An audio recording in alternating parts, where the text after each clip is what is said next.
দেখি বেলুন দেখি তাতে দে।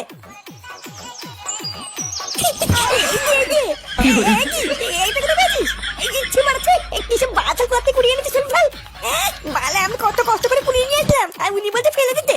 হ্যাঁ বালা তোমার আর ফুলেতে হবে না, আমি একাই ফুলিয়ে নেবো। এই চল কেউ দে, আমি ফুলিয়ে নেবো চল। গুরু তাও রান্না হতে এখনো কতক্ষণ লাগবে? এই কেবলই তো জল দিলাম, তরকারিটা ঠিকঠাক ফুটলেই নামিয়ে দেবো। আমার তরকারিটা হয়ে গেলে কিন্তু ল্যাংচার ফুটোকে ডেকে জায়গাটা পরিষ্কার করে ফেলবি। সবার আগে ফুটোর বাবাকে আর ছেলে পেলেকে খেতে দিয়ে দেবো, তারপরে আমরা বসবো। বসবো মানে গুরু তুমি কি মাল মুল খাবো না নাকি?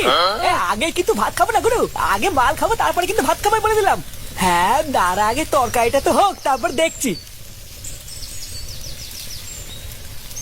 পল্টু কাকা মাংস রান্না হয়েছে? না এখনো হয়নি, ঘোড়ার পথে আসবি যা। এই তাও কতক্ষণ লাগবে মাংস হতে? আমার খুব খিদে পেয়েছে। চোদ না খিদে পেয়েছে বললেই তার খাবার পাওয়া যায় না, এখনো অনেক সময় লাগবে। আর যদি সেটাই অতই খিদে লেগে থাকে তাহলে দাদুর হল খাগি যা। কি বলছো? এই বলছি পল্টু কাকা আমার আর কেউ দেন না, দুটো লেগ পিস রাখবা ঠিক আছে? বোকাচোদা লেগ পিস খাবে? লেওড়া লেগ পিস কি মারি আসে কোনোদিন খাসনি নাকি? চুদির ভাই গুষ্টি ধরে ফিরি ফিরি গিলতে এসছে, আবার নাকি লেগ পিস লাগবে? চুদ না আমি খাচ্ছি না, তোর কি? আমি আমার বাবার থেকে খাচ্ছি। আবার বেশি ক্যালক্যাল ঠাপাচ্ছিস, যা এখান থেকে যা। বোকাচোদা তুই আমাকে অপমান করলি। তুই না এখানে যদি পল্টু কাকা না থাকতো না তো ছাতা আমি ভেঙে দিতাম। ফাটা বাদ দে, চল আমরা ওদিক যাই।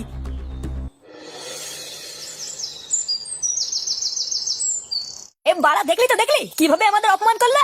হ্যাঁ মানছি বাড়া আমি ফ্রিতে খেতে আসছি, কিন্তু তুই তো ফ্রিতে খেতে আসিস নি, তোর তো বাবা করছে নাকি?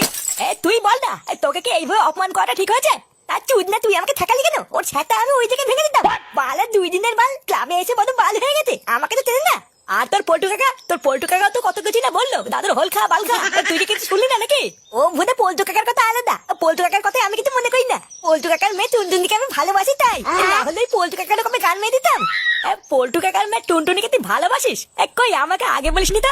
এই তোকে কি আবার বলবো, তুই শুনেই বা কি বাল ছিলি? এই বালা সেই ছোটবেলার থেকে মালটার পিছনে ঘুরে বেড়াচ্ছি, তাও মালটাকে এখানে পটাতেই পারলাম না। দাদু ভাই কই গেলি? এই তো দাদু ডাকছে, চ রান্না হয়ে গেছে মনে হয়। এই দে আমাকে আগে ভাত দিয়ে দে, আগে আমি আর বাচ্চা দুটো খেয়ে নি, তারপরে তোরা বুড়ো দামড়া গুলো পরে খাবি। হ্যাঁ কাকু ঠিকই বলেছো, আগে তোমরা খেয়ে নাও তারপরে আমরা খাবো। এই কি রে ল্যাংচা, ওদেরকে আগে দিয়ে নি তারপরে আমরা খাবো, হবে তো? এই হ্যাঁ গো পটুদা, আগে কাকুকে আর ছেলেপেলেগুলোকে দিয়ে নাও, পরে আমরা খাচ্ছি। এই দাদু তুমি ডাকছিলে নাকি? হ্যাঁ ডাকছিলাম তো, আয় আয় আমার পাশে বস, আমরা খেয়ে নি। এই হ্যাঁ তোরা দুজন মিলে দাদুর পাশে বসে পড়, তোরা খা তারপরে আমরা খাবো। ওরে শুয়োরের বাচ্চা, আমার বাড়ির মুরগির গুদ মেরে দিয়ে এখানে বসে পাটি চুদাচ্ছ? শান্তির ছেলেগুলো জানে না যে আমার নামও ফটকে। চুদির বেটা আজ তোদের পিকনিকের গার এমন ভাবে মারবো যে দ্বিতীয়বার পিকনিক করার আগে একসময় ভাববি।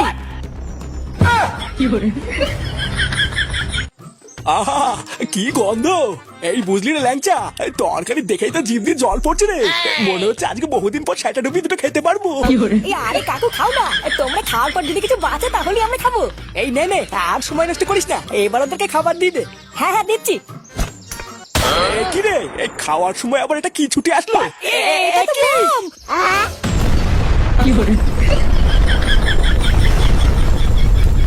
খতম।